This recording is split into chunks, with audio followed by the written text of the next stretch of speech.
There is no fear in love, but perfect love casts out fear, because fear involves torment. But he who fears has not been made perfect in love.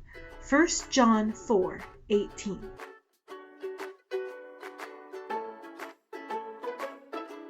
Sometimes, when one of the older children or my husband holds our toddler out to me, our little man lunges unpredictably. He has no fear of throwing himself through the air into my arms, confident that I will catch him. So far, I've been able to do it, but I'll admit, more than a few times, it's been difficult to pull off. And when he doesn't feel good, he trusts that somehow Mommy will make it all better. He lays his little head on my shoulder and clings to me, unwilling to be set down for even a minute. As much as possible, I take leave of my normal activities and just hold him close until he feels better again. Is it any wonder that Yeshua told us we must become like a little child in order to enter the kingdom of heaven? Most little children, the ones who have their needs met and live in a secure faith that Mom and Dad will be there and will make everything right, believe that it is their inalienable right to have their parents' love. Not because of anything they have done, but because of who they are, our child. But God tells us that we are His children too. We have done nothing to earn His love, any more than a helpless newborn or stubborn toddler has earned ours. There is nothing that we could possibly do to earn His love.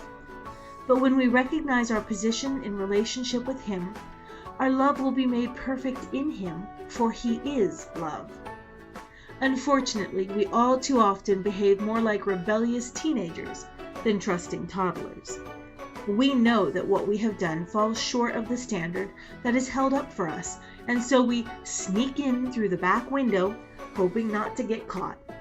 We lose sight of our Father's love for us and see only the discipline we have brought down on ourselves through our foolish decisions. We fear that maybe He doesn't love us after all. Our oldest has made it through the difficult journey of adolescence and is well set on the path of young adulthood. We've had many talks about the strained relationship we endured during those tumultuous years with her. It wasn't that we loved her any less, but her realization of her attitudes and behaviors made her expect that there was no way we could possibly still love her the way we loved her baby brothers and sisters. Now that she is grown, it is as if her eyes have opened, and she sees that yes, we loved her every step of the way. Yes, we were often disappointed by her choices and her behaviors, but that was because we loved her so very much, and hated to see her often choose the more difficult path through life, and worried about what harms might come to her. And that is how God loves us, wanting to see us choose to trust in His word, letting perfect love cast out our fear of being worthless and discarded. Our worth comes not from ourselves, but from who we are in Him.